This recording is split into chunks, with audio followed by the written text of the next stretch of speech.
محضر میں جاری و ساری ہے، اور ہم اس کو باقاعدہ تاریخی اعتبار سے اور منطقی اعتبار سے مختلف جہتوں کے ساتھ اس کو موضوع بحث بناتے ہوئے چلے آئے ہیں۔ آج بھی سلسلے کو مزید اور آگے بڑھائیں گے۔ ہماری گفتگو گزشتہ شب جو ہو رہی تھی عزاداری کے حوالے سے، کہ عزاداری کو از نگاہ پیغمبر اعظم دیکھا جائے، از نگاہ ائمہ معصومین علیہ السلام دیکھا جائے، ایک عزادار اور ایک غیر عزادار کا فرق اس کے اوپر بات کی جائے، کہ عزاداری جتنی بڑی دولت ہے اس سے ایک عزادار کو کیا کچھ سیکھنے کا سلیقہ ہوتا ہے اس میں، اور ایک عام آدمی میں کتنا فرق ہے۔ تمام چیزوں کو ہم نے کل جب اپنے ٹائم میں رہتے ہوئے کوشش کی کہ بیان کی، اسی گفتگو کو تھوڑا سا اور آگے بڑھیں گے اور اس کو ایک مختلف جہت کے ساتھ آج موضوع بحث بنائیں گے کہ اہل بیت علیہ السلام کے دور میں جو عزا تھی وہ کس شکل صورت میں تھی، اور عزاداری اہل بیت نے خود کس طرح سے انجام دی، اور اس کے بعد جو آج کل جس طرح سے عزاداری ہوتی ہے، نوحے، مرثیے، مجالس وغیرہ، سینہ زنی وغیرہ، اس زمانے میں اور آج کے زمانے میں کیا کوئی فرق ہے ان تمام چیزوں کو۔ اور اس کے اندر جو بہت اہم چیز ہے وہ ہے جب اسلام جو وہ پھیلنا شروع ہوا اور تشیع پھیلنی شروع ہوئی، اور وہ کربلا کی حدود کو عبور کر گئی، اور مختلف رنگ و نسل کے لوگوں میں عزائے سید الشہداء جاری و ساری ہوئی، خلیج فارس کے اندر، ہندوستان کے اندر، بنگلہ دیش کے اندر، ان تمام ممالک کے اندر۔ تو جس طرح سے ہر قوموں کی اپنی ایک باڈی لینگویج ہوتی ہے، وہاں کے موسموں کے اعتبار سے، وہاں کی خوراک اور غذاؤں کے حساب سے، تو اسی طرح سے اس سے انسان کے جو جذبات ہوتے ہیں اس کا اظہار کرنے کے طریقے بھی مختلف ہوتے ہیں، خوشی منانے کے بھی اور غم منانے کے بھی جو جذبات کا اظہار کرنے کا طریقہ ہوتا ہے وہ ہر قوم کا دوسری قوم سے کچھ مختلف ہوا کرتا ہے۔ تو جب عزاداری مختلف ملکوں میں آئی ہے تو وہ ظاہری بات ہے وہ کلچر جو تھا، وہ کلچرل ایک رنگ بھی اس کے اندر جب وہ شامل ہوا۔ بعض لوگ ان چیزوں کو نہیں سمجھ پاتے اور وہ اس کے اوپر اشکالات کھڑے کرتے ہیں کہ جناب علی وہاں تو عزا اس طرح سے تھی، ہم یہاں پر جو ہے وہ اس فرق کے ساتھ انجام دے رہے ہیں۔ تو ایک بہت اچھا ایک موضوع رہے گا کہ اس کے اوپر ہم باہم جو ہے وہ بات کریں کہ یہ سارے معاملات کیا ہیں اور اس کی لاجک کیا ہے۔ اس بہترین موضوع کے اوپر گفتگو کرنے کے لیے ہمارے ساتھ موجود ہیں مولانا سید حافظ زیغم العربی صاحب ہندوستان سے۔ آپ کی خدمت میں سلام عرض کریں گے اور آپ کی خدمت میں فرصہ پیش کریں گے۔ علیکم السلام ورحمۃ اللہ وبرکاتہ۔ آپ کی خدمت میں تعزیت پیش کرتا ہوں، بالخصوص امام زمانہ عجل اللہ تعالی فرجہ الشریف کی خدمت میں اور تمام مومنین کرام کی خدمت میں۔ جزاک اللہ۔ جزاک اللہ، جزاک اللہ۔ قبلہ تھوڑی سی تمیدی گفتگو سے ہم ہمیشہ اپنے پروگرام کا آغاز کرتے ہیں، تو تھوڑی سی تمیدی گفتگو ہو جاتی ہے تو اذہان آمادہ ہو جاتی ہیں اور مختلف جہتوں کے ساتھ گفتگو کرنے میں آسانی ہوتی ہے۔ تو اہل بیت کے دور میں عزاداری کا سلسلہ کس طرح سے تھا، تاریخ ہمیں کیا بتاتی ہے، اور یہ سلسلہ کہاں سے شروع ہوا اور اس کی جو ضرورت تھی اور اس کے اہداف کیا تھے؟ اعوذ باللہ من الشیطان الرجیم، بسم اللہ الرحمن الرحیم، الحمد للہ رب العالمین بارئ الخلائق اجمعین، ثم الصلاة والسلام على اشرف الانبیاء والمرسلین مولانا وسیدنا ابی القاسم مصطفى محمد وعلى اہل بیتہ الطیبین الطاہرین المعصومین واللعنۃ الدائمۃ على اعدائهم اجمعین، اللہم عجل لولیک الفرج والعافیۃ والنصر واجعلنا من اعوانہ وانصارہ۔ یقیناً اگر یہ کہا جائے کہ اہل بیت علیہ السلام کے زمانے میں عزاداری کس طرح ہوتی تھی اور کون کون سے طریقے اور کس کس طرح سے اہل بیت علیہ السلام نے عزاداری برپا کی، خواہ وہ امام حسین علیہ السلام کی شہادت کے بعد یا امام حسین علیہ السلام کی شہادت سے پہلے، تو یہ بہت مفصل موضوع ہے کہ جس پر ہمارے پاس روایات و احادیث بہت ہی زیادہ ہیں۔ اس میں بہت سارے طریقے عزاداری کے بیان ہوئے ہیں، کن کن طریقوں سے اہل بیت علیہ السلام نے امام حسین علیہ السلام کو کوسا پیش کیا۔ سب سے پہلے جیسا کہ موسوی صاحب نے حضرات کے سامنے ایک مختصر مقدمہ بیان کیا کہ جس میں بہت ساری باتوں کی طرف اشارہ کیا، اور یقیناً میں بھی یہ سمجھتا ہوں کہ آج کی ہماری سب سے بڑی مشکل اور سب سے بڑا مسئلہ یہ ہے کہ ہم جس طرح کی آج ہم عزاداری کرتے ہیں اور اہل بیت علیہ السلام کے زمانے میں جس طرح سے عزاداریاں ہوا کرتی تھی، یقیناً 1400 سال کا ایک فاصلہ ہے، اور یہ جو عزاداریاں ہم تک پہنچی اور ہم عزاداریاں برپا کر رہے ہیں، امام حسین علیہ السلام کا ذکر کر رہے ہیں، تذکرہ کر رہے ہیں، یقیناً اس میں علماء و فضلاء و حکماء، محدثین، مؤرخین اور تاریخ نگاران کا ایک بہت ہی اہم رول ہے کہ جن کی وجہ سے یہ عزاداریاں اور یہ پورا سلسلہ ہم تک پہنچا۔ خلاصہ ہماری بحث فی الحال یہ ہے کہ اہل بیت علیہم السلام کے زمانے میں یہ تو ہم تسلیم کرتے ہیں کہ اہل بیت علیہم السلام نے پرزور عزاداری کی، یہ ہمارا سب سے بڑا موقف ہے جو آپ حضرات کے سامنے ہم نے بیان کیا کہ اہل بیت نے خواہ وہ رسول اللہ سے پہلے ہوں یا رسول اللہ صلی اللہ علیہ وآلہ وسلم کے بعد پرزور عزاداریاں ہوئیں، اور اہل بیت علیہم السلام نے پرزور امام حسین علیہ السلام کی خدمت میں پرسا پیش کیا، اس میں کوئی شک نہیں۔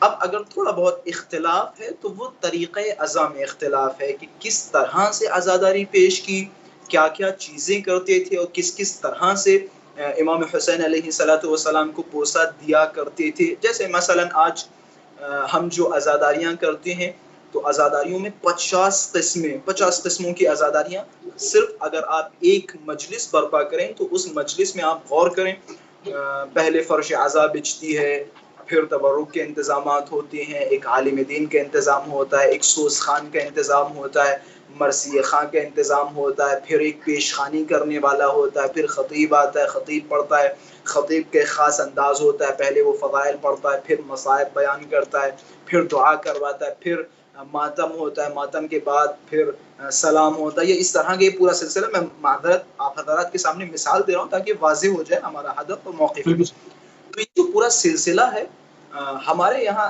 یقیناً ہمارے ذہنوں میں بھی اور آپ کے ذہنوں میں بھی یہ سوال آئے گا کہ آخر یہ جو سلسلہ ہم انجام دیتے ہیں، کیا یہ سلسلہ اہل بیت علیہم السلام کے زمانے میں موجود تھا یا موجود نہیں؟ اگر موجود تھا تو ماشاءاللہ بہت خوب، اور اگر موجود نہیں تھا تو آج ہم کس دلیل اور کس مبنا کے ذریعے ہم اخذ کر رہے ہیں اور کس مبنا پر یہ تمام چیزیں انجام دے رہے ہیں، انشاءاللہ ہم آخر میں اس گفتگو کو آپ حضرات کے سامنے بیان کریں گے۔ فی الحال جو ہمارا موقف ہو وہ یہ کہ اہل بیت علیہم السلام کے زمانے میں کس کس طرح سے عزاداریاں ہوئیں اور اہل بیت علیہم السلام نے کیا رول ادا کیا۔ جی فرمائیں۔ سبحان اللہ، سبحان اللہ۔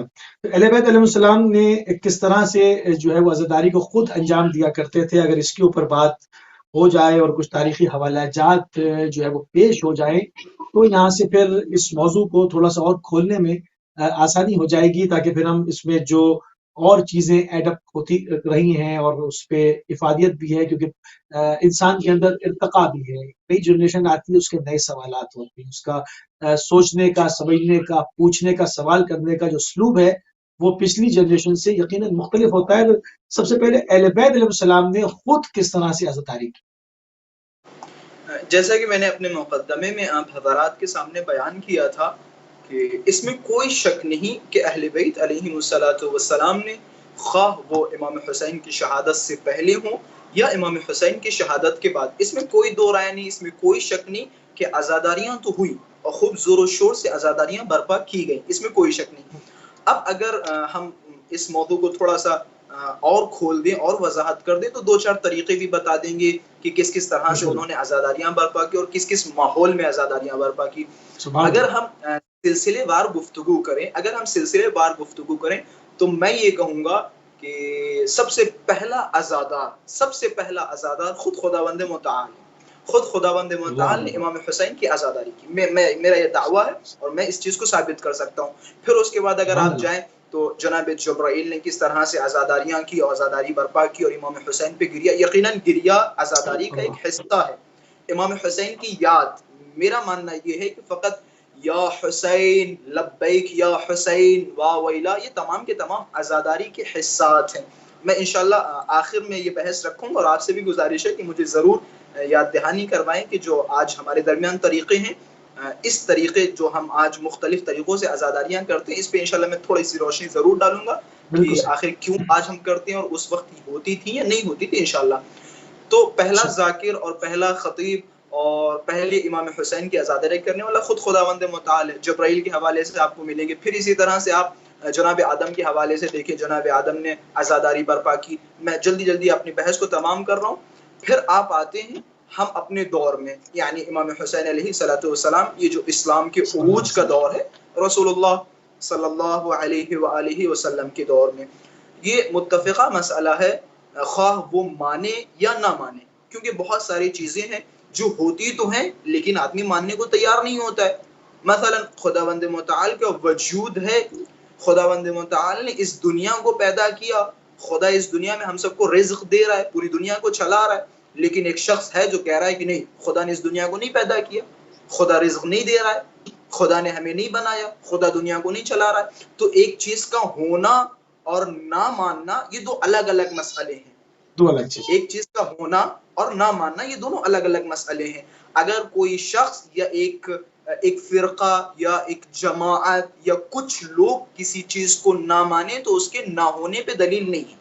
اب اگر بعض افراد یہ کہیں کہ رسول اللہ نے امام حسین کی کوئی عزاداری نہیں کی، کوئی عزا والی حرکتیں یا کوئی بھی ان سے ایسی شے صادر نہیں ہوئی کہ جسے یہ کہا جائے کہ یہ امام حسین پہ عزاداری ہے، تو ان کا نہ ماننا ہمارے لیے دلیل نہیں ہے کہ رسول اللہ صلی اللہ علیہ وآلہ وسلم نے عزاداری برپا نہیں کی۔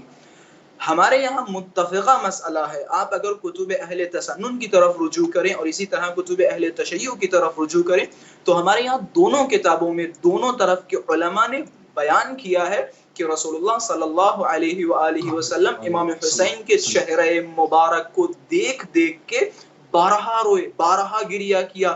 بلکہ میں زیادہ دور نہیں جاؤں گا، جب امام حسین علیہ السلام اس دنیا میں تشریف لائے تو جیسے ہی گود میں لیا، خود رسول اعظم صلی اللہ علیہ وآلہ وسلم نے نام رکھا اور دعاؤں سے نوازا۔ جب امام کو اپنی گود میں لیا تو فوراً رونے لگے۔ جناب روایتوں میں اگر آپ جائیں، جناب ام سلمہ نے رونے کا سبب پوچھا، حضرت سیدہ سلام اللہ علیہا نے رونے کا سبب، یقیناً ممکن ہے آپ حضرات کے لیے یہ بحث تھوڑی سی تکراری ہو، لیکن میں معذرت چاہ رہا ہوں کیونکہ جس موضوع کی طرف آپ کو لے جانا چاہ رہا ہوں تو اس کے لیے مقدمہ بہت ضروری سمجھتا ہوں۔ تو خلاصہ رسول اللہ صلی اللہ علیہ وآلہ وسلم رونے لگے۔ جناب ام سلمہ نے حضرت سیدہ سلام اللہ علیہا نے سبب پوچھا تو بتایا کہ میرا حسین کربلا کے میدان میں اسے بھوکا و پیاسا شہید کر دیا جائے گا، مار دیا جائے گا، اور کتنے لوگ ان کے اوپر ٹوٹ پڑیں گے، اور بہت سارے جو کچھ کربلا کے حوادث رونما ہوئے سب کچھ بیان کیا۔ جناب ام سلمہ فرمانتی ہیں رسول اللہ صلی اللہ علیہ وآلہ وسلم کی آنکھوں میں اشک ہیں۔ اسی طرح خود اہل سنت کی کتابوں میں اگر آپ جائیں تو جناب عائشہ سے بھی روایت ملتی ہے، جناب عائشہ بیان کرتی ہیں کہ رسول اللہ بارہا امام حسین کو دیکھ دیکھ کے روئے، گریہ کیا۔ اور اسی طرح سے یہ ساری الگ بحثیں ہیں کہ کالے کپڑے، اور یہ انشاءاللہ اگر وقت ملا تو میں اس پہ بھی تھوڑی سی روشنی ڈالوں، یہ رسول اللہ کا زمانہ۔ اسی طرح امام حسن علیہ السلام کے زمانے میں آئے، روایتوں میں ملتا ہے کہ امام حسین داخل ہوئے امام حسن علیہ السلام پر اور رونے لگے۔ امام حسن نے رونے کا سبب پوچھا، یا ابا عبداللہ آپ کیوں رو رہے ہیں؟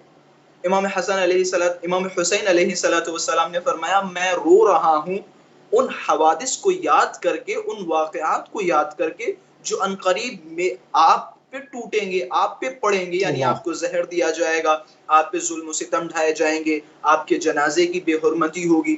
تو جب امام حسن علیہ السلام، یقیناً یہ عزاداری ہے، امام حسن علیہ السلام نے دیکھا تو مولا حسین علیہ السلام کی طرف متوجہ ہوئے اور آنکھوں میں اشک آگے رونے لگے کہ میرے ساتھ زیادہ سے زیادہ جو ہوگا وہ یہ کہ مجھے زہر دے دیا جائے گا اور شہید کر دیا جائے گا، لیکن یا ابا عبداللہ الحسین لا یومک یومک، جیسا دن آپ کا ہے ویسا کوئی دن نہیں، جیسا دن آپ کا ہے ویسا کوئی دن نہیں۔ یعنی جو مصیبتیں، پھر مولا فرمانتے ہیں وہ دن میں یاد کر رہا ہوں، دیکھ رہا ہوں کہ 30,000 لوگ آپ پر ٹوٹ پڑیں گے اور آپ کو چیر پھاڑ دیں گے اور آپ کے اہل و عیال کو اسیر کر لیں گے، اور جتنے بھی آپ کے ساتھ ہوں گے سب کو قتل و غارت کر دیں گے۔ یقیناً یہ امام حسن علیہ السلام کی عزاداری ہے۔ کیا فرمانتے ہیں؟ لا یومک یومک، جیسا آپ کا دن ہے ویسا کسی کا دن نہیں۔ میں اس نقطے کے ساتھ ایک اور نقطے کی طرف اشارہ کرتا چلوں، یہ جو آج ہم مختلف علماء، خطبہ، ذاکرین سے سنتے رہتے ہیں جو فرمانتے ہیں کل یوم عاشوراء و کل ارض کربلا، اور اسے بعض لوگ منسوب کرتے ہیں اہل بیت علیہ السلام کی طرف، قطعاً غلط ہے۔ تو یہ فرمان نہیں ہے، کسی معصوم سے یہ حدیث نہیں ہے، کسی معصوم سے حدیث نہیں۔ سب سے پہلی شخصیت کے جنہوں نے اس جملے کو امام صادق علیہ الصلوۃ والسلام کی طرف منسوب کیا وہ ڈاکٹر علی شریعتی صاحب ہیں کہ جنہوں نے کہا کہ یہ جملہ امام صادق علیہ الصلوۃ والسلام کا ہے. یہ بعض فرمان تھے امام زین العابدین علیہ الصلوۃ والسلام کے، جبکہ ہماری حدیث کی کتابوں میں کہیں بھی نہیں ملتا، اور ہمارے جتنے بھی بزرگان ہیں علماء ہیں وہ کبھی اور کہیں نہیں کہتے ہیں کہ یہ کسی امام کا فرمان ہے، بلکہ یہ کسی ایک عالم دین کا فرمان ہے. مجھے اس سے بحث نہیں کہ یہ کہنا چاہیے نہیں کہنا چاہیے، حقیقت یہ ہے کہ اہل بیت سے صادر نہیں ہوا. اہل بیت کی طرف اگر آپ رجوع کریں، جیسا کہ امام حسن علیہ الصلوۃ والسلام نے فرمایا لا یومک یومک، جیسا آپ کا دن ہے ویسا کوئی دن نہیں ہے. اس روایت کو دیکھتے ہوئے صاف صاف ظاہر ہوتا ہے وہ جو ہم کہتے ہیں کل یوم، ہر دن عاشورہ ہے اور ہر دن کربلا، نہیں آقا جان، کوئی دن عاشور جیسا نہیں اور کوئی زمین کربلا جیسی نہیں ہے. یہ حقیقت ہے. تو خلاصہ یہ امام حسن علیہ الصلوۃ والسلام کی عزاداری آپ حضرات نے دیکھی، بہت ساری روایتیں کہ کس طرح سے امام حسن روتے تھے امام حسین علیہ الصلوۃ والسلام کو دیکھ دیکھ کر. پھر آپ آئے حضرت زہرا سلام اللہ علیہا کی طرف. میں اگر تمام اہل بیت علیہم الصلوۃ والسلام کے واقعات اور ان کی عزاداری بیان کروں تو یقیناً بہت لمبی بحث ہو جائے گی. حضرت سیدہ سلام اللہ علیہا نے مختلف طریقوں سے عزاداری برپا کی. پھر اسی طرح سے امام سجاد علیہ الصلوۃ والسلام تحریک عزاداری کے بانی ہیں. امام سجاد سب سے بڑے عزادار، اگر مجھ سے کوئی پوچھے کہ سب سے بڑا عزادار کون ہے تو میں کہوں گا جناب سید سجاد، ان سے بڑا کوئی عزادار نہیں. جناب زینب سلام اللہ علیہا جنہوں نے عزاداری کی تحریک کو زندہ رکھا اور عزاداری کی تحریک کو ہم تک پہنچایا. اور لوگ کہتے ہیں بھیا وہ اہل بیت نے کہاں، یہ بتائیں اہل بیت نے عزاداری کہاں نہیں کی، یہ مجھے بتائیں. آپ کہہ رہے ہیں کہاں کہاں کی، میں کہہ رہا ہوں کہاں نہیں کی. اما اس سے زیادہ کیا ہو سکتا کہ حضرت سیدہ زینب سلام اللہ علیہا اور امام سجاد علیہ الصلوۃ والسلام نے یزید کے دربار میں مجلس برپا کی، قائم کی. یزید کے دربار میں عزاداری سید الشہداء برپا کی، جگہ جگہ عزاداری سید الشہداء برپا کی. تو خلاصہ یہ سارے کے سارے، اور یہ جو ہم سنتے رہتے ہیں اس جملے کی طرف، میں سمجھتا ہوں میری پوری بحث کا نچوڑ یہ جملہ ہے. بڑی آسانی سے ہم خطبہ، علماء، فضلاء اور ذاکرین سے سن لیتے ہیں کہ امام سجاد نے 35 سال یا 25 سال امام حسین پہ گریہ کیا. کتنا آسان جملہ ہے، کتنا آسان جملہ ہے، اور ہم بچپن سے سنتے چلے آ رہے ہیں. ذرا تصور کریں 35 سال اگر کوئی انسان رو رہا ہے مسلسل تو ذرا بتائیں اس کی حالت کیسی ہوگی. اگر کوئی انسان 1 مہینہ مسلسل روئے، میرے خیال سے آپ مجھ سے زیادہ اہل تجربہ ہیں، آپ بخوبی جانتے ہیں، اگر 1 مہینہ کوئی انسان مسلسل روئے اس کی حالت دیکھیے، اس کا چہرہ سوکھ جائے گا، اس کی آنکھیں موٹی ہو جائیں گی، سوج جائیں گی، آنکھیں لال ہو جائیں گی. 1 دن 2 دن اگر کسی کے گھر پہ میت ہو جاتی ہے تو اہل خانہ 1-2 دن جب روتے ہیں تو ان کی تیسرے دن حالت دیکھیں، کہتے ہیں دبلے ہو گئے، پتلے ہو گئے، یا منہ جو ہے پتہ نہیں کیسا ہو گیا، بالکل آسان نمایاں ہو جاتے ہیں. کس طرح سے جی. اب میں ایک روایت معذرت چاہتا ہوں، میں مصائب کے جملات آپ حضرات کے سامنے بیان نہیں کرنا چاہتا تھا، لیکن کیونکہ بات آگے بیان کرتا چلوں. امام سید سجاد کی حالت یہ ہو گئی تھی، روایتوں میں ملتا ہے امیر المؤمنین علیہ الصلوۃ والسلام کی ایک دختر، ایک بیٹی کا نام فاطمہ تھا. جب سید سجاد کی عیادت کے لیے سید سجاد علیہ الصلوۃ والسلام کے گھر پہ وہ پہنچی تو انہوں نے جب جناب سید سجاد کی حالت دیکھی تو چیخ مار کے رونے لگی کہ آپ کیا کر رہے، کیوں اتنا رو رہے ہیں، آپ اس قدر اپنے بابا پہ رو رہے ہیں. یقیناً جناب سید سجاد فقط بابا پہ نہیں رو رہے، جناب سید سجاد نے مختلف جگہوں پہ بیان کیا کہ میرے لیے میرے بابا کی شہادت سے سخت یہ تھا کہ لوگ میری پھوپھیوں کے ننگے سر دیکھ رہے. جناب اب امیر المؤمنین کی دختر جناب فاطمہ نے جب یہ حالت دیکھی، میں بتا رہا ہوں دیکھیں اہل بیت نے کس طرح سے عزاداری کی تاکہ کل کو ہم اور آپ سوال نہ کریں قبلہ جس طرح سے آج ہم عزاداری کرتے ہیں کیا اہل بیت اس طرح سے روتے تھے، کیا اہل بیت 1-1 گھنٹہ روتے ہیں، کیا اہل بیت روتے روتے وہ جو ہے ان کے اوپر غش طاری ہو جاتا. آپ اہل بیت کے قصات پڑھیں، امام حسین کا ذکر آتی غش طاری ہو جاتا تھا اہل بیت علیہ الصلوۃ والسلام پر. روز عاشورہ اہل بیت پر غش طاری ہو جاتا تھا. جب امام سجاد علیہ الصلوۃ والسلام کی یہ حالت دیکھی تو جناب فاطمہ نے خط لکھا اور ایک کنیز کو بھجوایا جناب جابر بن عبداللہ انصاری کے پاس. فرمایا جابر ہم اہل بیت تم پر حق رکھتے ہیں. جابر کیا تم ہمارے احسانات بھول گئے؟ فرمایا بی بی نہیں، ہم یاد ہے، ہمیں سب کچھ یاد ہے، آپ کا ہم پر حق ہے، تو یہ جملہ کہاں یہاں؟ فرمایا جابر تم سید سجاد کی خبر کیوں نہیں لے رہے؟ ہمارے اہل بیت میں بنی ہاشم میں صرف ایک مرد بچہ ہے جابر، میں ڈرتی ہوں کہیں ایسا نہ ہو، خدا نہ کرے یہ بھی مر جائیں۔ امام حسین پہ روتے روتے جابر ان کی حالت دیکھو آگے۔ جابر فرمانتے جب میں امام سجاد علیہ السلام کی عیادت کے لیے گیا، میں مولا کے پاس پہنچا، علامہ مجلسی رحمت اللہ علیہ اپنی کتاب میں نقل کرتے ہیں، اور اسی طرح سے شیخ عباس قمی اپنی کتاب میں نقل کرتے ہیں، اور اسی طرح سے میں نے خود 2 یا 3 سال پہلے شیخ وحید خراسانی حفظہ اللہ کے منہ سے سنا کہ انہوں نے فرمایا جب جناب جابر وہاں پہنچے تو جناب جابر نے دیکھا، تو جناب جابر فرماتے ہیں کہ میں نے دیکھا جناب سید سجاد کے بدن میں صرف ہڈیاں بچی تھی، گوشت نہیں تھا، گوشت نہیں تھا، خون نہیں تھا۔ اب جناب جابر نے کہا مولا آپ اس قدر کیوں روتے ہیں، مولا آپ کی حالت خراب ہے۔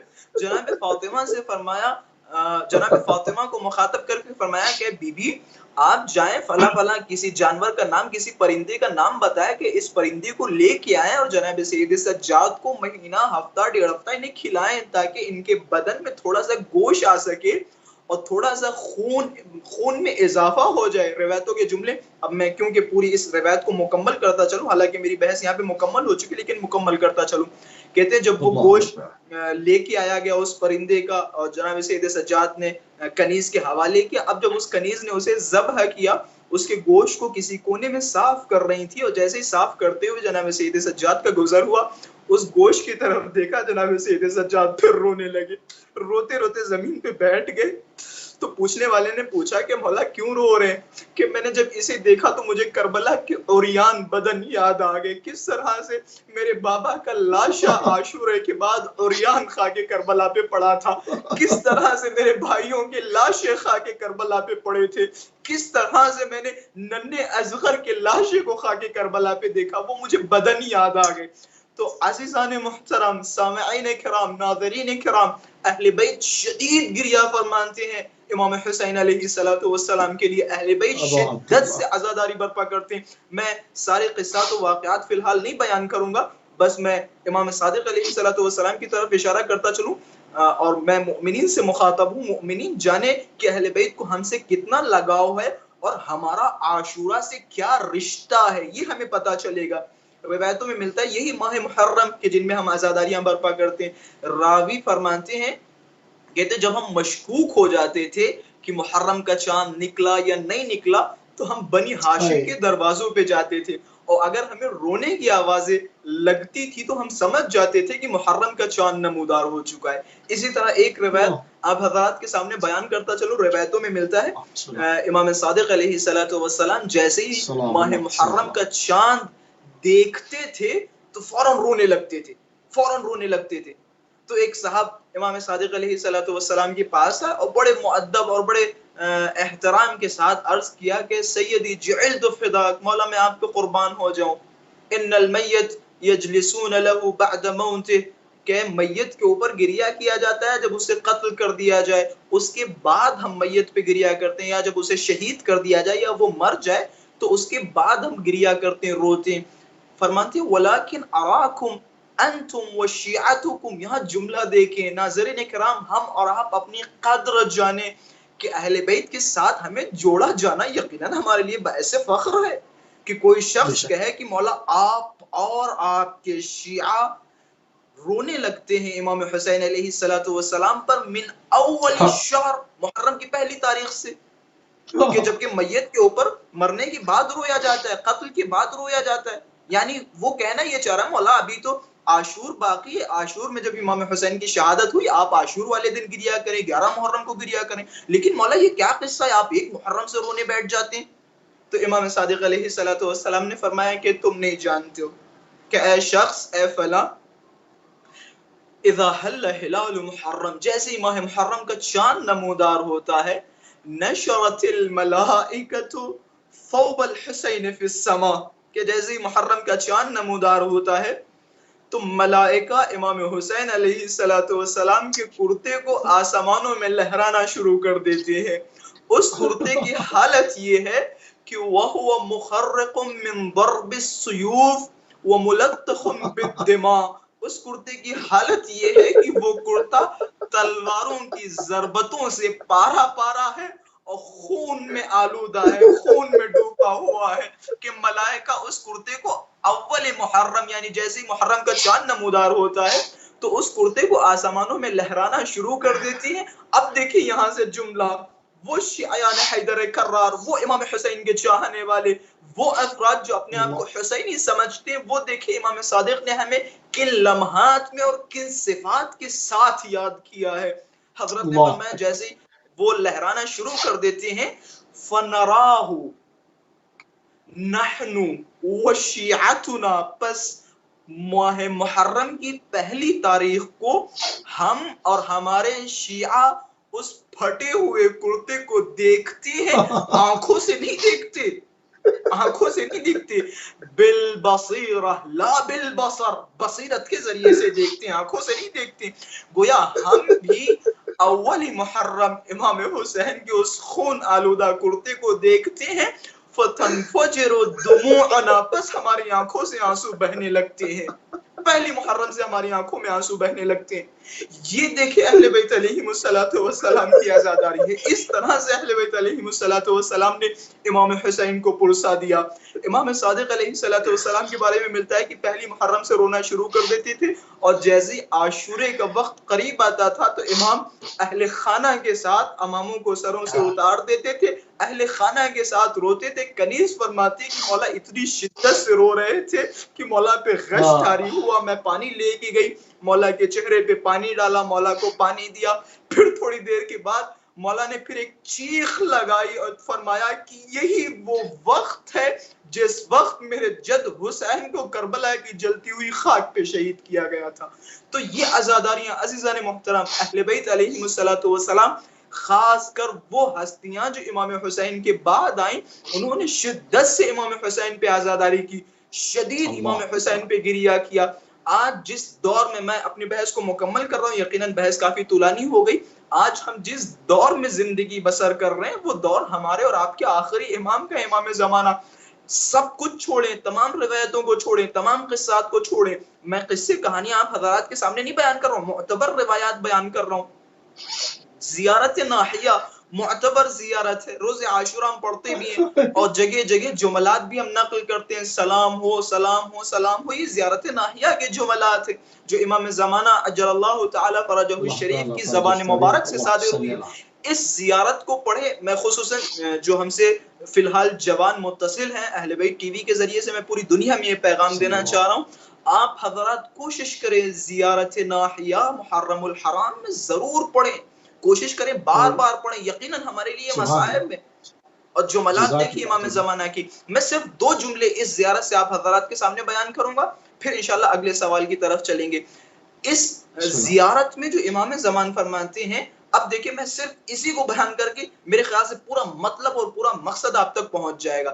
امام کیا فرماتے ہیں؟ یا ابا عبداللہ الحسین لَأَنْدُبَنَّكَ صَبَاحًا وَمَسَاءً، اے مولا حسین، اے میرے جد حسین، میں آپ کے اوپر روز و شب گریہ کرتا ہوں. آپ کسی عالم کے پاس ان جملوں کو لے کے جائیں اور اس سے کہیں آغا جان لطف کرے، مہربانی کرے، ان 2 جملوں کی ہمیں وضاحت پیش کریں. اس کی کیا وضاحت ہے جو امام فرماتے ہیں کہ میں آپ پر روز و شب یعنی کیا؟ مسلسل آپ پہ گریہ کرتا ہوں. پھر آگے والا جملہ اب دیکھیں، ہم اور آپ جب روتے ہیں، روتے روتے جب تھک جاتے ہیں تو یقیناً چپ جاتے ہیں. امام زمانہ دیکھیں مسلسل گریہ کر رہا ہوں. جملے دیکھیں، جب امام زمانہ کی آنکھوں کے اشک ختم ہو جاتے ہیں، اب دیکھیں آگے کا جملہ کیا ہے.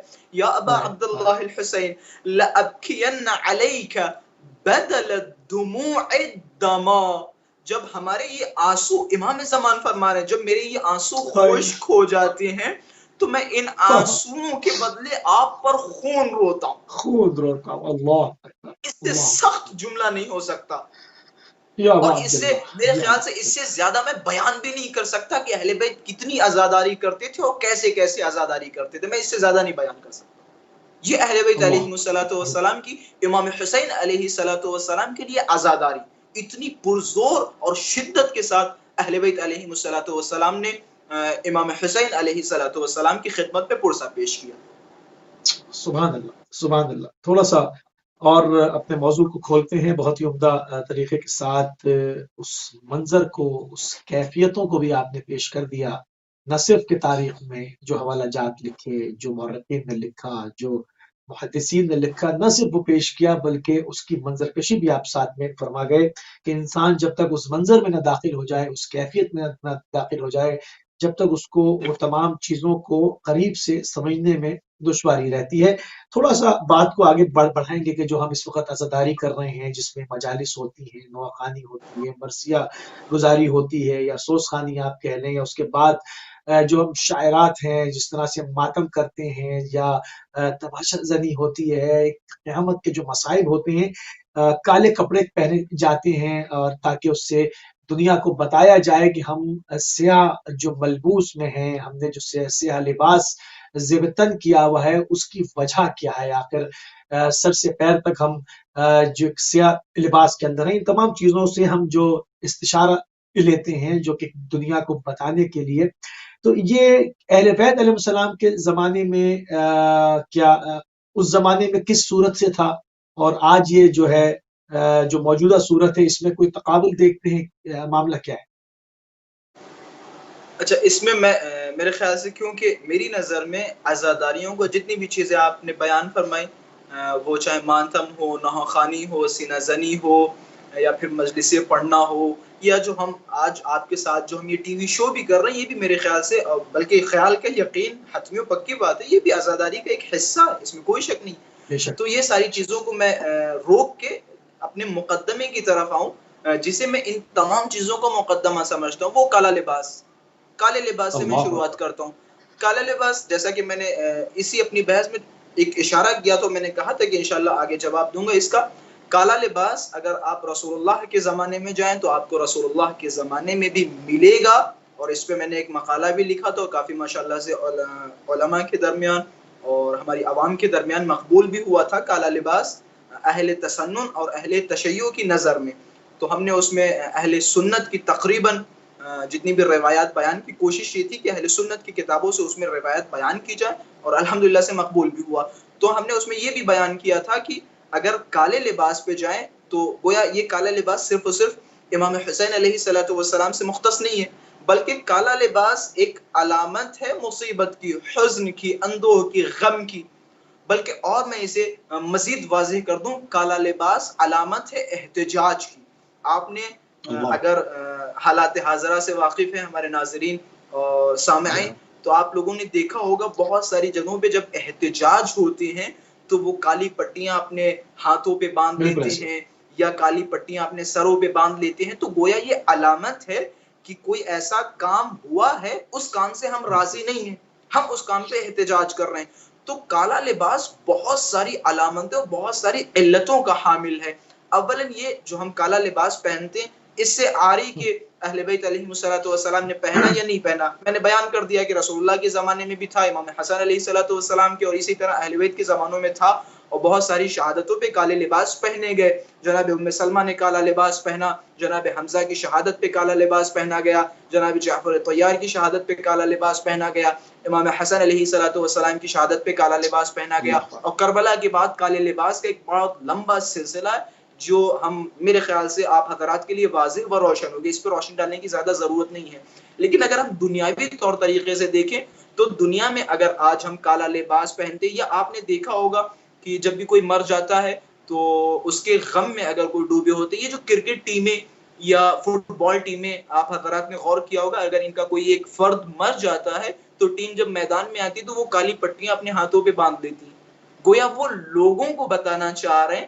میں پہلا یہ بیان کرنا چاہ رہا ہوں کہ کالا لباس ہمارے لیے پرچم کی طرح ہے.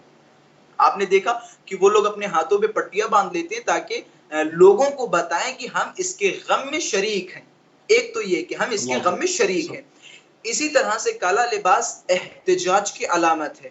یعنی اس کالے لباس یا کالی پٹی کے ذریعے سے سامنے والے کو ہم بتانا چاہ رہے ہیں کہ جو چیز ہوئی یا جو کام ہوا ہے اس کام کے ہم خلاف ہیں۔ اب آتے ہیں جو ہم اور آپ کالا لباس پہنتے ہیں، یقیناً اس میں بہت ساری حکمتیں، بہت سارے راز ہیں۔ جب ہم جلوس لے کے کالے لباس میں سب ہم روڈ پہ اترتے ہیں تو پوچھنے والا ہم سے پوچھتا ہے کہ کیا علت ہے، آپ سب کالا لباس کیوں پہنے؟ تو ہم بتاتے ہیں کہ ہم احتجاج بھی کر رہے ہیں جو قتل کربلا میں ہوا اس قتل کے مقابلے میں، اور ہم ان کے ساتھ جو امام حسین علیہ السلام کے اصحاب تھے اور امام حسین علیہ السلام کے اہل خانہ تھے، ان کے غم میں ہم شریک بھی ہیں اس کالے لباس کے ذریعے سے۔ تو کالا لباس ہمارا ایک پرچم ہے۔ علماء، فضلاء اور فقہاء نے خاص تاکید کالے لباس پہ کی ہے، کالا لباس کبھی نہ ترک کریں۔ بلکہ آیت اللہ وحید خراسانی صاحب فرماتے ہیں کہ جب بھی آپ اپنے بچے کو لے کے جائیں، گود میں جو بچہ ہے تو اسے بھی کالے لباس میں لپیٹ کے لے جائیں، تاکہ یہ پرچم ہو ہمارے لیے پرچم ہو کالا لباس۔ ہم اپنے گھروں پہ علم لگاتے، کس لیے لگاتے؟ تاکہ لوگوں کو بتائیں کہ ہم مصیبت میں فی الحال ہیں، کسی شے کی مصیبت میں ہیں، کسی شخصیت کے غم میں ہیں، تو کالا لباس ہمارے لیے پرچم ہے۔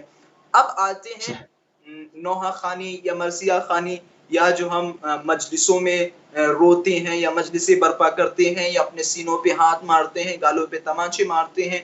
اب یقیناً اگر ایک ایک کر کے ساری چیزوں پہ گفتگو کی جائے تو بحث بہت طولانی ہو جائے گی، اور میں بحث کو سمیٹتا چلوں۔ اور لطمہ زنی جیسے ہو گیا، یا پھر آپ دیکھتے ہیں ماتم کے حوالے سے، یا پھر مجلس کے حوالے سے میں نے شروعات میں تھوڑا سا اشارہ کیا تھا۔ جیسے مثلا ہم عاشور پہ اپنا گریبان چاک کرتے ہیں یا پھر لطمہ زنی کرتے، تو لطمہ زنی کے حوالے سے اگر آپ جائیں روایات میں، عاشورے کے بعد ہمیں ملتا ہے کہ فاطمیات علیہم السلام، یعنی جو فاطمہ زادیاں تھیں، نبی زادیاں تھیں، علی زادیاں تھیں، فلطمت علی وجوہہن، اس طرح کے الفاظ موجود ہیں کہ انہوں نے امام حسین علیہ السلام کی شہادت کے بعد اپنے گالوں پہ تماچے مارے۔ یا اسی طرح سے جناب زینب سلام اللہ علیہا کے حوالے سے ملتا ہے کہ امام حسین کی شہادت سے پہلے کہ جب روز عاشورہ جناب زینب سلام اللہ علیہا کسی خیمے کے پیچھے سے کھڑے ہو کے سن رہی تھی، یہ ظاہراً علامہ مجلسی رحمۃ اللہ علیہ نے بحار الانوار میں بھی بیان کیا ہے، خیمے کے پیچھے سے سن رہی تھی کہ امام حسین اپنے اصحاب سے فرما رہے تھے کہ کل عباس بھی مار دیے جائیں گے، جناب علی اکبر بھی مار دیے جائیں گے، جناب قاسم بھی مار دیے جائیں گے، حتیٰ یہ جو ننھا سا بچہ شیرخوار گہوارے میں ہے یہ بھی مار دیا جائے گا۔ تو روایتوں میں ملتا ہے کہ جب یہ تمام چیزیں سنی تو جناب زینب سلام اللہ علیہا نے اپنے گال پہ تماچا مارا اور واویلا کی صدا بلند کی، اور بھی اس طرح کی بہت ساری روایتیں۔ تو خلاصہ لطم زنی کے حوالے سے ہمارے یہاں کوئی اشکال نہیں، لطم زنی جس طرح سے اہل بیت کے زمانے میں تھا اسی طرح آج کے زمانے میں ہے۔ خود امام صادق علیہ السلام سے ظاہراً روایت ہے، حضرت فرمانتے وَلِمِثْلُ الْحُسَيْن، اگر امام حسین جیسے پہ آپ کو رونا ہے تو اپنے سینوں پہ ہاتھ مارے، فَلْيَلْطَمِ الْخُدُودِ، اس طرح کے الفاظ ہیں، میں دقیق عربی کے الفاظ یاد نہیں، یلطم الخدود کر کے ہیں کہ اپنے گالوں پہ تماچے مارے۔ اگر امام حسین جیسے پہ آپ کو رونا ہے تو سینوں پہ ہاتھ مارے، گالوں پہ تماچے مارے۔ تو لطمہ زنی میں کوئی ہمارے یہاں کوئی شک نہیں، اہل بیت کے زمانے میں بھی لطمہ زنی تھی اور آج بھی ہے۔ اب میں سیدھا ایک سوال کروں گا ناظرین کرام سے اور جو افراد مجھے سن رہے ہیں، ذرا مجھے یہ بتائیں، اگر اہل بیت علیہم السلام کسی چیز کا ہمیں حکم دیں تو کیا معاذ اللہ خاکم بدہن وہ خود انجام نہیں دیں گے؟ اللہ صحیح، جیسے امام نے فرمایا پروردگارہ ورحم تلک الصرخۃ التي كانت لنا، پروردگارہ ان صرخوں پہ رحمت نازل فرما جو صرخے ہمارے لیے ہیں۔ صرخہ پتہ ہے صرخہ کسے کہتے ہیں؟ صرخہ چلا چلا کے رونا۔ آپ نے دیکھا ہے جب کسی ماں کا جوان بیٹا مرتا ہے، کڑیل جوان مرتا ہے، تو ماں کس طرح سے بین کرتی ہے، چلا چلا کے روتی، بین کرتی، اسی کہتے ہیں صرخہ۔ امام کیا فرماتے ہیں؟ پروردگارہ ان صرخوں پہ رحمت نازل فرما۔ اچھا، امام گویا امام علیہ السلام ہمارے ان صرخوں کی تائید کر رہے ہیں، ہمارے ان صرخوں کے لیے دعا کر رہے ہیں۔ تو اب میرا سوال یہ ہے، کیا امام علیہ السلام صرخہ نہیں کرتے تھے؟ امام نے فرمایا جزع کرو، تو کیا اہل بیت جزع نہیں کرتے تھے؟ اہل بیت نے فرمایا ضجع کرو۔ یہ الفاظ ہے سارے رونے کے، اگر میں ان کی حالتیں بتاؤں یقین جانے پورا 1 گھنٹے کا پروگرام اس پہ چاہیے۔ حالتیں زجہ کسے کہتے ہیں، صرخہ کسے کہتے ہیں، جزع کسے کہتے ہیں، ندبہ کسے کہتے ہیں, بوکا کسے کہتے ہیں. تو یہ سارے الفاظ اہل بیت سے ہم تک پہنچے, تو اہل بیت نے اس طرح سے گریا کیا, ماتم کیا, لغمہ زنی کی. اب جو ایک سوال ہمارے اور آپ کے درمیان آتا ہے, میں ایک روایت بعنوان مثال آپ حضرات کے سامنے بیان کرتا چلوں تاکہ یہ بھی بحث ہماری مکمل ہو جائے. نہ صرف یہ کہ اہل بیت علیہ السلام نے لطوا زنی, اور جیسے مثال کے طور پہ ہم گریبان چاک کرتے ہیں, گریبان چاک کرنا, یا روز عاشورہ جو ہماری ایک عجیب و غریب حالت ہوتی, سروں پہ خاک ہوتی ہے, ہمارا گریبان چاک ہوتا ہے, ہم ننگے پیر ہوتے ہیں, یہ معاذ اللہ خدا نہ کرے ہماری خود کی بدعتیں نہیں ہیں, اہل بیت سے ہم نے لیا ہے. اہل بیت کے زمانے میں تمام چیزیں موجود تھیں. ظاہراً اگر میں اشتباہ نہ کروں تو شیخ توسی رحمۃ اللہ علیہ, اور اسی طرح سے ابن شہر آشوب اور شیخ عباس قمی نے بھی, ظاہراً مجھے کتاب کا نام نہیں یاد آ رہا ہے شیخ عباس قمی کا, اگر مجھے وہ مل جائے, جی, مرحوم شیخ توسی اور ابن شہر آشوب اور سید ہاشم بحرانی, انہوں نے ایک روایت نقل کی ہے فضل بن حارث سے. انہوں نے ایک مفصل روایت نقل کی ہے. روایت یہ ہے کہ جب امام ہادی علیہ السلام, میں حوالہ بھی دیتا چلوں کیونکہ میرے پاس سامنے موجود ہے یہ حدیث, یہ روایت رجال کشی صفحہ نمبر 572, اور اسی طرح سے مناقب ابن شہر آشوب, بہت ہی معتبر کتاب ہے شیعوں کی, اس میں جلد نمبر 4 صفحہ نمبر 435, اور اسی طرح بحار الانوار میں کافی جگہ یہ روایت نقل ہوئی ہے, مدینۃ المعاجز میں یہ روایت نقل ہوئی ہے, اسی طرح سے اور بہت ساری کتابیں جن کا ذکر کرنا میں زیادہ ضروری نہیں سمجھتا ہوں. تو اس میں یہ روایت فضل بن حارث سے ہے کہ امام ہادی علیہ السلام کی جب شہادت ہو گئی تو ان کے جنازے کو تیار کیا جا رہا تھا تشییع کے لیے, تدفین کے لیے. تو جب مجھے خبر ملی تو میں امام ہادی علیہ السلام کے جنازے میں شرکت کی غرض سے جنازے میں پہنچا, کیونکہ بہت سارے مؤمنین وہاں پہ پہنچے ہوئے تھے. میں جب پہنچا, جب امام ہادی علیہ السلام کا جنازہ روانہ ہونے لگا, تو میں نے دیکھا امام حسن عسکری علیہ السلام روتے ہوئے, ایک عجیب حالت طاری تھی مولا پر, روتے ہوئے. میں نے پیروں کی طرف دیکھا تو مولا ننگے پیر تھے اور سر پہ کچھ نہیں تھا, یعنی سر پہ کپڑا نہیں تھا, امامہ نہیں تھا, اور مولا کا گریبان چاک تھا. مولا کا گریبان چاک تھا. کہ جب میں نے مولا کو دیکھا تو من میں سوچا, دل میں سوچا کہ کتنی عجیب بات ہے, مولا اس حالت میں گھر سے باہر نکل رہے ہیں اور اس طرح سے گریا کر رہے ہیں. کہ میں دل میں سوچ ہی رہا تھا, اسی دوسرے دن, کہ یہ حدیث مفصل ہے, میں یہ بھی بیان کرتا چلوں کہ اس کے دوسرے دن میں نے خواب دیکھا, امام حسن عسکری علیہ السلام میرے خواب میں تشریف لائے اور فرمایا کہ میں تمہارے دل کا حال جانتا ہوں, کل جب تم نے مجھے اس حالت میں دیکھا تھا تو تم مجھ پہ گویا تعجب کر رہے تھے کہ ایسا آپ نے کیوں کیا, یا آپ ایسا اس طرح کی عزاداری کیوں کر رہے ہیں. تو امام علیہ السلام نے انہیں کچھ جملات ان کی خدمت میں عرض کی اور فرمایا کہ اہل بیت علیہ السلام کی مصیبت تم نہیں سمجھ سکتے, ہماری مصیبت کیا ہے.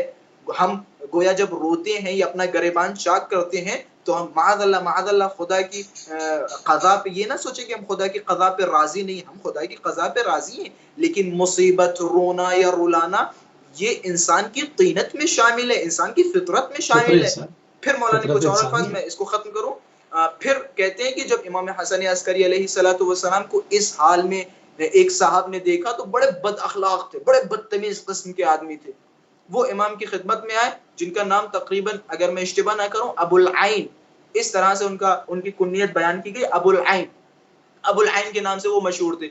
تو نہایت بدتمیزی اور بے ادبی کے ساتھ مولا کے سامنے اور کہنے لگے کہ یہ جو آپ کام کر رہے ہیں ذرا مجھے بتائیں, آپ سے پہلے اہل بیت کی کسی شخصیت نے انجام دی؟ یہ سوال تو ایسے کر رہے ہیں جیسے آج ہماری عوام ہم لوگوں سے, ہم جیسے چھوٹے موٹے مولویوں سے کرتی ہے کہ ذرا بتاؤ مولوی صاحب کیا اہل بیت نے ایسا کیا. اس بے وقوف اور کمزرف انسان کو یہ نہیں پتا تھا کہ تم کس کے سامنے یہ کلام کر رہے ہو, کس سے سوال کر رہے ہو. میں معذرت چاہ رہا ہوں, میں تھوڑی سی سخت زبان استعمال کر رہا ہوں, کیونکہ اہل بیت کے جب مسائل ہوتے تو یقیناً حساسیت خود بخود آ جاتی ہے. بے احترامی کے ساتھ مولا کی خدمت میں کہہ رہے ہیں کس نے یہ کام انجام دیا آپ جو کر رہے ہیں. تو امام علیہ السلام کی آنکھوں میں اشک تھی, اور امام نے جو لب و لہجہ اختیار کیا, یقیناً امام کے لب و لہجے کو دیکھ کے آپ میری تائید کریں گے کہ زیغم صاحب کا بھی لب و لہجہ ٹھیک تھا. امام نے خطاب کیا کہ یا احمق, اے احمق, اب احمق کا ترجمہ ہم سب کے سامنے ظاہر و واضح کہ یا احمق کہ تم نہیں جانتے میں کیا کر رہا ہوں، کہ جس کام پہ تم مجھ پہ انگلی اٹھا رہے ہو، شک کر رہے ہو کہ یہی کام جناب موسیٰ نے ہارون اپنے بھائی ہارون کی موت پہ کیا تھا، جبکہ جناب ہارون کی موت عادی تھی، اپنی قضا سے اس دنیا سے رخصت ہوئے۔ ذرا میرے بابا کی طرف دیکھو، کس ظلم و ستم کے ساتھ میرے بابا کو شہید کیا گیا، کہ یہ کام جو میں کر رہا ہوں یہ کام موسیٰ نے اپنے بھائی ہارون کی موت پہ کیا تھا، وفات پہ کیا تھا۔ اب امام علیہ السلام نے یہاں سے بد دعا دینا شروع کی۔ امام نے فرمایا عنقریب تم مر جاؤ گے، تمہیں کونے میں رکھ دیا جائے گا، تمہارے بیٹے تمہیں دفنائیں گے نہیں، تمہارے جنازے سے بو آئے گی۔ تو خلاصہ اس طرح کے امام نے دسیوں بد دعا دی کہ تمہیں شرم نہیں آتی، خیال نہیں رکھ رہا، تم اس طرح کے اشکال ہم اہل بیت پہ کر رہے ہو۔ تو میں بحث کو مکمل کرتا چلوں، دیکھیں کس طرح سے شدت کے ساتھ اہل بیت علیہ السلام نے عزاداری کی۔ آج جو ہم یہ نوحہ خوانی، سینہ زنی، یہ تمام چیزیں کرتے ہیں، اور یقیناً یہ اہل بیت علیہ السلام کے زمانے میں موجود تھی، اس میں کوئی شک نہیں۔ بالکل ٹھیک۔ تھوڑا سا ہمارے پاس وقت رہ گیا ہے، تقریباً 3 سے 4 منٹ ہیں، اور ہم نے اس کو پروگرام کو اس کے مطلب انجام کی طرف لے کر آگے بڑھنا ہے، جس میں مختلف کلچرز کا جو رنگ ہے، کہ جس میں ہم نے اوائل پروگرام میں اپنے ناظرین کی بھی خدمت میں یہ سوال رکھا کہ ہم اس کے اوپر ضرور بات کریں گے کہ جب عزاداری، تعزیہ داری، یہ حزن، یہ بکا کی محفلیں جو ہے وہ کربلا کی حدود کو پار کر گئیں۔ کربلا بھی منکر، زینب نبود، کہ یہ کربلا سے باہر جب یہ گئیں، خلیج فارس میں آتی ہیں، ہندوستان میں آتی ہیں، مختلف قومیں ہیں، ان کے جذبات کا اظہار کرنے کے مختلف طریقے ہیں، خوشی منانے کے بھی، غم منانے کے بھی، ہر قوموں کا الگ ایک باڈی لینگویج ہوتی ہے۔ تو اس میں جو فرق آیا ہے، عموماً لوگ ان فرقوں کو دقت نہیں کرتے، ان کو نہیں معلوم ہوتا، وہ اشکالات کھڑے کر دیتے ہیں۔ اس حوالے سے اگر 2-3 منٹ کا آپ کو میسج دینا چاہیں۔ میں معذرت چاہ رہا ہوں، میرے خیال سے آپ کو یاد دلانا چاہیے تھا کہ ٹائم بہت کم ہے، میں بھولتے ہی چلا جا رہا تھا، آپ نے توجہ نہیں دلائی کیونکہ میری اصل بحث رہ گئی، یہ نقطہ بہت ضروری تھا۔ تو خلاصہ بغیر وقت کے حاضر ہوتے ہوئے اس حوالے سے میں ایک نقطے کی طرف اور اشارہ کروں گا۔ یہ جو آج ہم نے عزاداریاں بعض بنا لی ہیں، یعنی عزاداریاں ہیں، یقیناً وہ عزاداریاں، لیکن ان کے جو طرز و طریقے ہیں، یقیناً میں اس کا سخت خلاف ہوں۔ جیسے بغیر کسی سے ڈرے ہوئے اور بغیر کسی تعارف، سب کے سامنے ٹی وی چینل کے ذریعے سے تمام مؤمنین کی خدمت میں عرض کرنا چاہتا ہوں، آج جو ہماری نوحہ خوانی ہے، یقیناً میں جو آج کے فی الحال کے جو نوحے سنتا ہوں تو مجھے بہت ہی زیادہ افسوس ہوتا ہے۔ بعض نوحے جو اس وقت حال میں آپ دیکھ رہے ہیں، اب مجھے سمجھ میں نہیں آتا ان نوحوں پہ سینوں پہ ہاتھ ماروں یا کھڑے ہو کے واہ واہ کروں، سبحان اللہ کروں، نعرے لگاؤں۔ تو یہ یقیناً عزاداری کے حصے نہیں ہے۔ یقیناً عزاداری اس طرح سے یعنی